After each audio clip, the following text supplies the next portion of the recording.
نحمدہ ونصلی علی رسولہ الکریم. برادران کرام، اس دنیا کو ذل العقبہ کہا گیا ہے. یہ آخرت کا ذل ہے.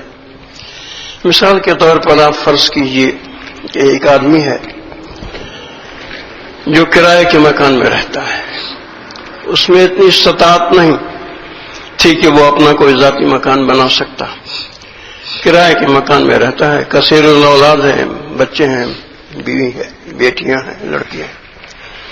لڑکے بڑے ہو رہے ہیں، ان کی شادی کا مسئلہ ہے. بیٹیاں بڑی ہو رہی ہیں ساری.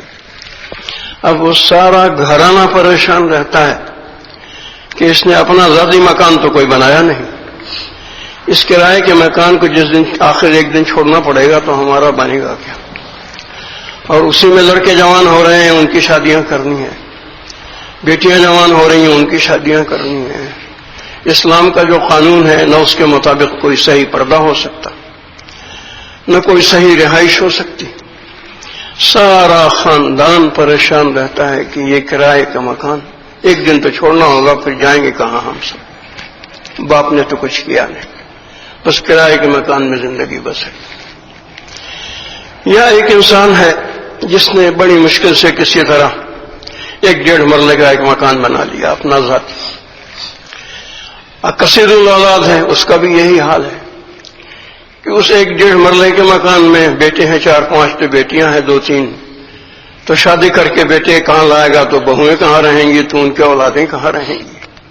اسی میں بیت الخلا ہے، اسی میں غسل خانہ ہے، اسی کے اندر ایک عجیب کیفیت ہے. لڑائی جھگڑے ہو جاتے ہیں، پھر پریشانیاں ہو جاتی ہیں. پھر ایک چھوٹا مکان بنائیں تو زندگی جو ہے وہ بڑی مصیبت میں پڑتی ہے.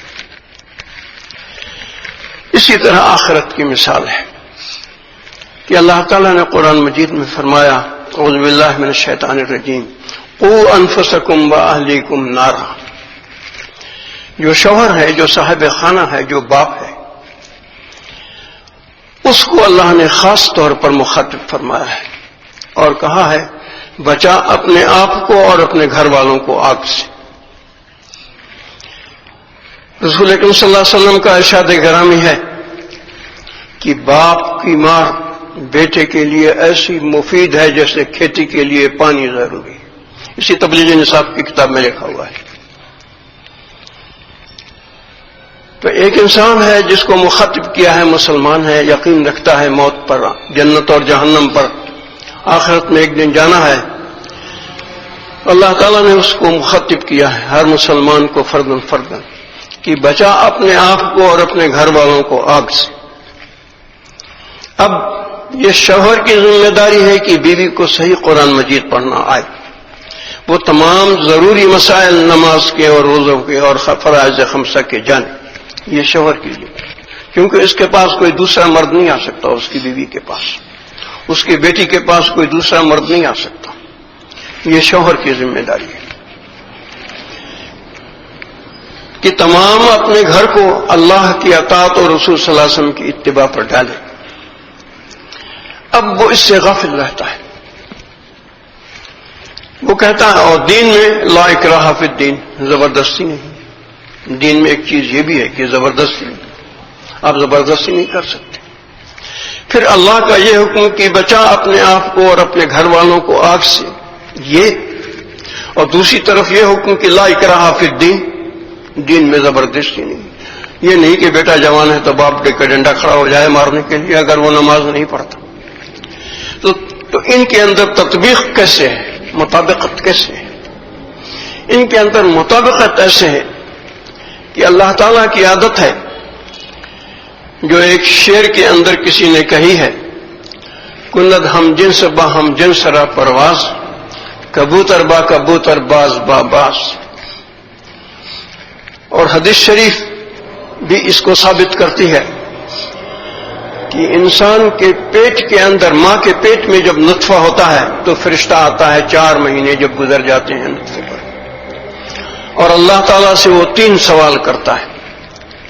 پہلے دنیا میں اس کی زندگی کتنی لمبی ہوگی، تو اللہ تعالیٰ کی طرف سے حکم فرمایا جاتا ہے تو وہ لکھ دیتا ہے فرشتہ. ماں کے پیٹ کے اندر جب 4 مہینے گزر جاتے ہیں نطفے پر.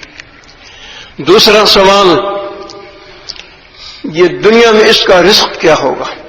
اللہ تعالیٰ اس کو رزق کے بارے میں فرماتا ہے، وہ لکھ دیا جاتا ہے۔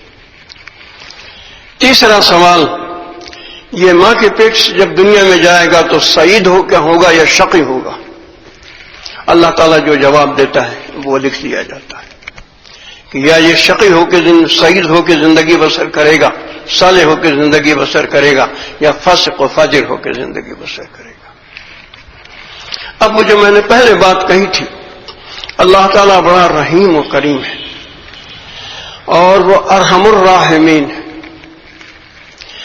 اس لیے اس کی عادت ہے کہ آپ دیکھیں گے عام طور پر کہ نیک لوگوں کے گھر نیک ہی لوگ پیدا ہوتے ہیں اور فاسقوں کے گھر فساق ہی پیدا ہوتے ہیں۔ یہ اس کی عادت ہے کہ کبوتر با کبوتر، باز با باز۔ جب اولاد بچپن سے دیکھتی ہے باپ کو قائم اللیل، ماں کو قائم اللیل، کثیر ذکر کرنے والا، شریعت و سنت کا خیال کرنے والا، اتباع سنت کرنے والا، تو اولاد پر شروع سے یہ اثر پڑتا ہے۔ باپ اگر تزکیہ نفس کی محنت میں ہے، کثیر العبادت ہے، قائم اللیل ہے، تلاوت کا کرنے والا ہے، گناہوں سے بچنے والا ہے، تقوی کی زندگی ہے، تو لامحالہ اولاد پر یہ اثر پڑتا ہے۔ اللہ تعالیٰ کا یہ قانون ہے کہ بیج جو ہے وہ ایک ہی قسم کے پھل اگاتے ہیں، اس دنیا میں یہ قانون ہے، ایک قسم کے بیج ایک ہی قسم کے پھل اگاتے ہیں۔ اور باپ کے اندر اگر عبادت نہیں ہے، باپ کے اندر تعلق اللہ کی محنت نہیں ہے، باپ کے اندر اگر تزکیہ نفس نہیں ہے، باپ کے اندر اگر تقوی نہیں ہے، ماں میں اگر تقوی نہیں ہے، تو عمر رضی اللہ تعالیٰ عنہ کا قول ہے ان العرق دساس، ماں کی طرف ان کا اشارہ ہے کہ ماں کی جو رگ ہے، دس کہتے ہیں دھوکہ دینے، ماں کی رگ جو ہے وہ دھوکہ دے کے اولاد میں چلی جاتی ہے۔ ان العرق دساس، ماں کی رگ دھوکہ دے کے چلی جاتی ہے اولاد کے اندر، اور باپ کی عادات دھوکہ دے کے چلی جاتی ہیں اولاد کے اندر۔ تو یہ ان ساری چیزوں کا حل پھر اللہ تعالیٰ نے کیا فرمایا ہے قرآن مجید میں؟ جو حل فرمایا ہے قد افلح من تزکا وذکر اسم ربہ فصلی، کہ پہلی تو چیز یہ ہے کہ انسان کو جو چیز شیطان کے راستے پر چلاتی ہے اس کا اپنا نفس امارہ، روح نہیں، روح مختلف چیز ہے، نفس امارہ مختلف چیز ہے اور قلب مختلف چیز ہے۔ اسی لیے ایمان کا مکلف اللہ تعالیٰ نے قلب کو بنایا ہے۔ جب کوئی کافر مسلمان ہوتا ہے تو جو کلمہ پڑھایا جاتا ہے تو اس میں یہ ہے اقرارا باللسان و تصدیقا بالقلب، وہ تصدیقا بالروح نہیں کہا جاتا، وہ تصدیقا بالقلب کہا جاتا ہے۔ تو یہ تین مختلف چیزیں ہیں، انسان کا نفس امارہ اور اس کی روح اور اس کا قلب۔ مجدد ثانی رحمۃ اللہ علیہ فرماتے ہیں کہ اگر انسان تزکیہ نفس کی محنت نہ کرے اور نیک لوگوں کی صحبت میں نہ رہے، کثرت عبادت نہ کرے، تو یہ نفس امارہ میں ایک ایسی شیطانی قسم کی صفت ہے کہ یہ روح کو چڑھ دبا کے جیسے پہلوان بیٹھے ویسے روح پر بیٹھ جاتا ہے، دبا لیتا ہے اور اس میں اپنی صفات کو منتقل کر دیتا ہے۔ میں نے ایک بار ایک میگزین میں پڑھا تھا، کسی ڈاکٹر نے لکھا تھا کہ کینسر کا جو جرثومہ ہے وہ پہلے آ کے سینے میں بیٹھتا ہے اور جو دیگر جراثیم ہیں ان کو مجبور کر کے اسی قسم کا زہر اگلواتا ہے جیسا وہ خود اپنے منہ سے اگلتا ہے، جو اس کا لعاب ہے زہریلا، جو جسم میں کینسر کو پھیلاتا ہے، کیونکہ کینسر پورے جسم میں پھیلتا ہے۔ تو وہ جو کینسر کا جرثومہ ہے وہ دیگر جو عام جراثیم ہیں کھانسی بخار وغیرہ کے سینے کے اندر، ان کو مجبور کر کے اپنے جیسا بنا لیتا ہے اور ان کو مجبور کر کے اسی قسم کے لعاب اور زہریلے اگلواتا ہے جس سے کہ سارا جسم کینسر سے بھر جاتا ہے۔ بھائی نے یہی صفت نفس امارہ کی ہے بلکہ یہ روح کو مجبور کر کے اپنا جیسا بنا لیتا ہے، اپنی جیسی صفت پر بنا لیتا ہے. اسی لیے موت کے وقت جب روح نکلتی ہے تو سیاہ ہوتی ہے، بالکل نفس امارہ کے رنگ کے بعد ہوتی ہے. اور جو انسان اللہ کی اس بات کو سمجھتا ہے، جو اللہ نے فرمایا اذکروا اللہ کثیرا لعلکم تفلحون، اے لوگوں کثرت سے ذکر کرو تاکہ فلاح پاؤ. دوسری جگہ فرمایا اتقوا اللہ وکونوا مع الصادقین، تقوی کی زندگی اس کے اختیار کرو اور سچوں کے ساتھ رہو. کون؟ جو بندگی میں سچے، جو مسلمانی میں سچے، جو ایمان میں سچے.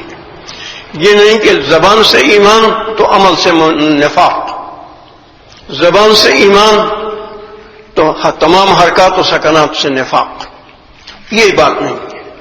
وہ زبان سے بھی مومن ہے اور اپنے اعمال سے بھی مومن ہے. اعمال سے ان کو منافق نہیں کہا جا سکتا. تو اس کے بعد فرمایا اتقوا اللہ وابتغوا الیہ الوسیلہ. بغیر استاد کے اس دنیا میں کوئی چیز کامل نہیں ہوتی. صرف ایک انبیاء ہیں جو اس استاد سے مستثنا ہیں، ورنہ ہر انسان کو اللہ تک پہنچنے کے لیے کسی کا وسیلہ اختیار کرنا پڑتا ہے. میں نے ایک عجیب چیز دیکھی. رسول صلی اللہ علیہ وسلم کی امامہ باندھنے میں دو سنتیں. ایک سنت جو کہ بہت عام ہے اور وہ یہ ہے کہ شملہ جو ہے، اس کو شملہ کہتے ہیں، یہ پیچھے. اور بعض اوقات رسول صلی اللہ علیہ وسلم امامہ باندھ کے یہاں سے ایسے لٹکا دیتے تھے، اس جگہ کھوستے تھے اور یہاں سے ایسے لٹکتا تھا. وہ اس طرح لکھا ہوا ہے، کتابوں میں لکھا ہوا ہے، یہاں لٹکتا تھا. اب جو لوگ استاد نہ پکڑیں اور وہ یہ پڑھ لیں کتابیں میں کہ رسول صلی اللہ علیہ وسلم کی ایک سنت یہ بھی ہے کہ امامہ جو تھا وہ ان کا بائیں طرف لٹکتا تھا. وہ جب امامہ باندھتے ہیں جی تو ایک عجیب کیفیت ہوتی ہے.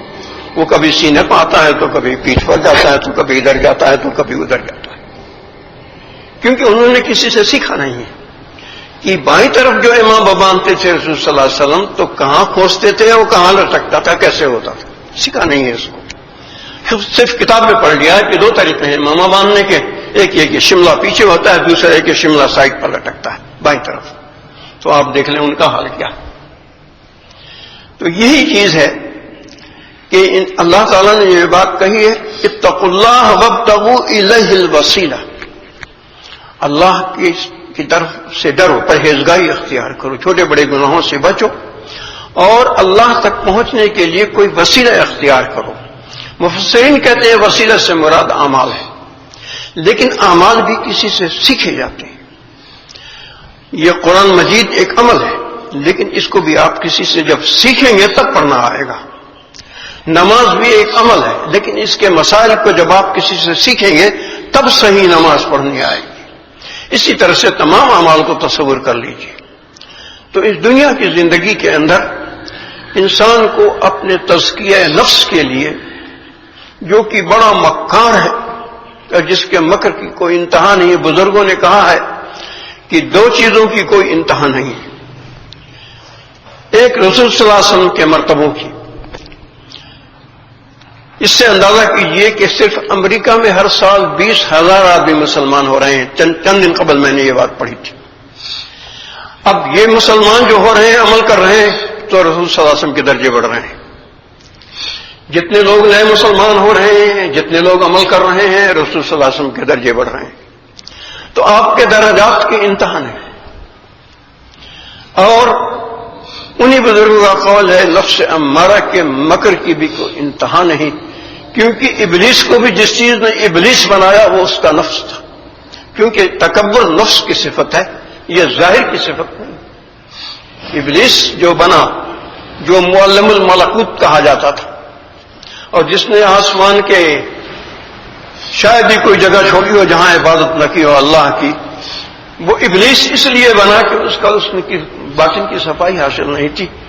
تکبر جو باطن کی صفت ہے اس کی بنا پر وہ ابلیس بن گیا اور لوگوں کے لیے جہنم میں لے جانے کا ذریعہ بن گیا.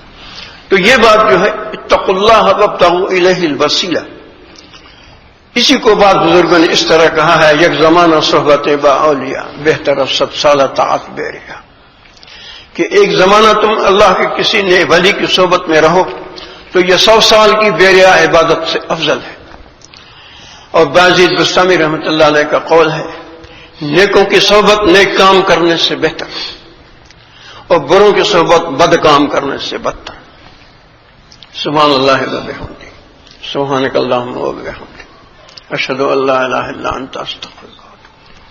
اللہم صلی علی سیدنا محمد وعلی آل سیدنا محمد وبارک وسلم۔ اچھا جناب، بات ختم۔